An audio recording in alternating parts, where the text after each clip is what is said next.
अजय प्रहार चैनल में आपका स्वागत है। आज हम एक चर्चा करने जा रहे हैं, साइबर की ठगी से उसका संबंध है। खबर यह है कि हमीरपुर जनपद मुख्यालय के एसडीएम साहब की आईडी हैक हो गई और उस आईडी हैक करके बदमाशों ने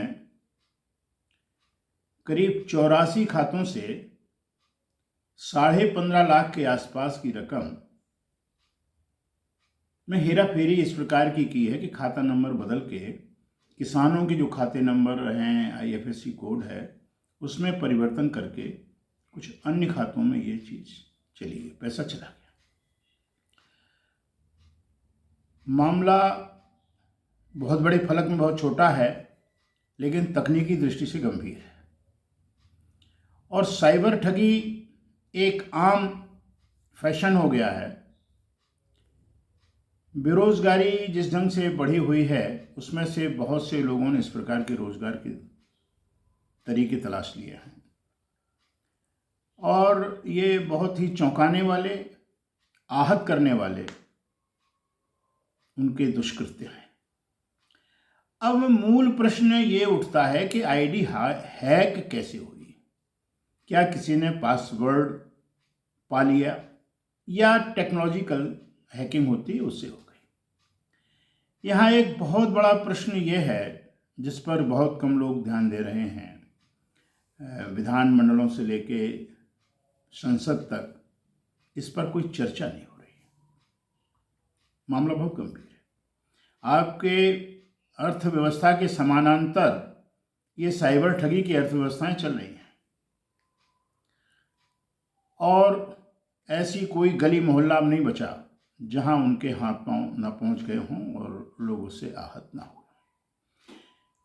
प्रचार हो रहा है, साइबर थाने खुले हैं सब जगह और इस नंबर को आप डायल कीजिए, उस नंबर को डायल कीजिए, फटाफट ये प्रचार में जितना अच्छा है, जब भुक्तभोगी उससे दो चार होता है तब उसे मालूम पड़ता है कि हकीकत क्या है।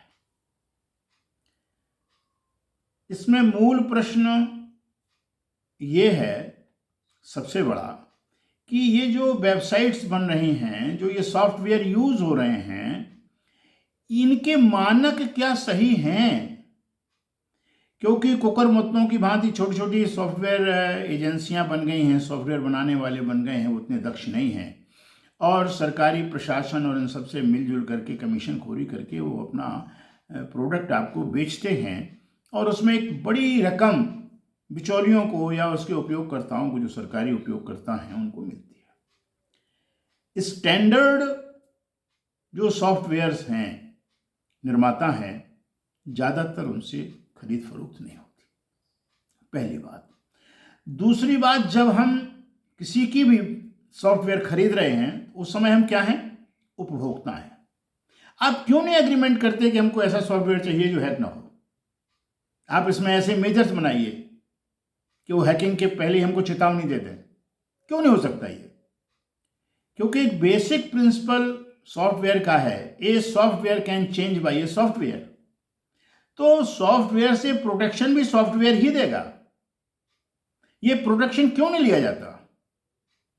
अगर इसमें तकनीकी कोई घालमेल की संभावना सॉफ्टवेयर निर्माता बताते हैं तो बीच का एक और रास्ता है, आप उसको इंश्योर कीजिए। कुछ लेने वाला कुछ देने वाला दोनों मिलकर के उसका इंश्योरेंस जितने अरब का, जितने करोड़ का करना हो लीजिए, प्रीमियम दीजिए, कम से कम सेफ तो रहेगा।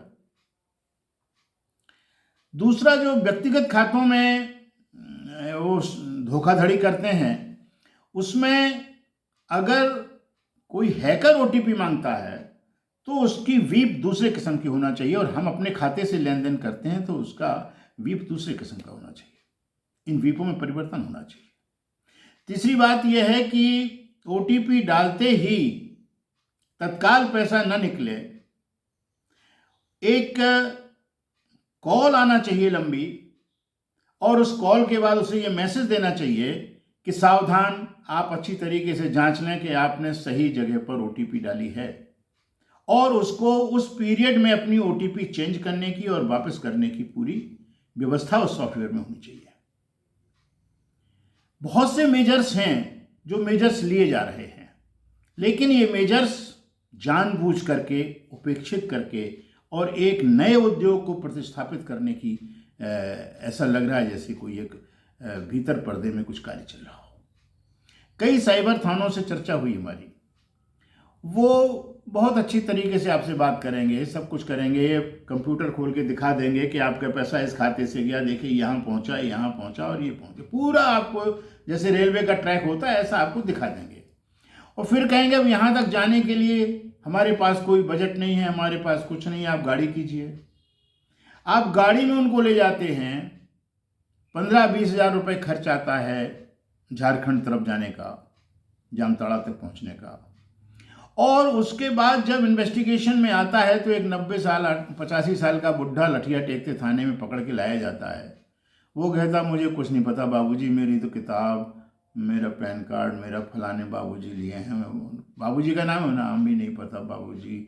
वो आते हैं हमको 150 रुपया दे जाते हैं, गरीब आदमी, अपना काम चल रहा, मुझे नहीं पता बाबूजी उन्होंने क्या किया, बाबूजी चाहे जैसा कर लो, मुझे बंद कर लो। ये परिदृश्य जब ये लोग जाते हैं तो देखने को मिलते हैं।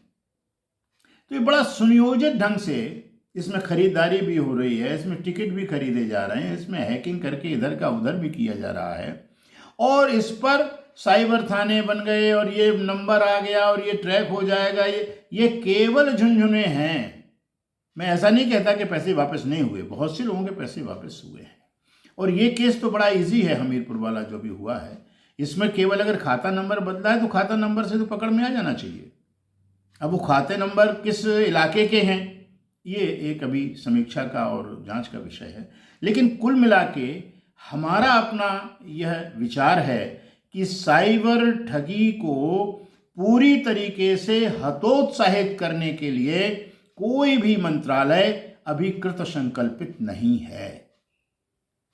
और उससे साइबर ठगी से जो साइबर ठगी के चेकिंग स्टाफ है, मैं सब पर आरोप नहीं लगा रहा, लेकिन उनमें से भी कुछ ऐसे लोग हैं जो उनसे मिले हुए हैं और उनको बकअप करते हैं और उनसे कुछ शेयर लेते हैं।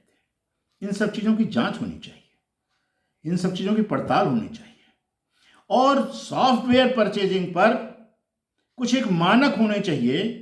पूरा विपक्ष मौन है भाई, न विधानसभा में सवाल उठता है कि आपने फलाना सॉफ्टवेयर कितने में खरीदा, किसी को पता ही नहीं है कि सॉफ्टवेयर है कितने का।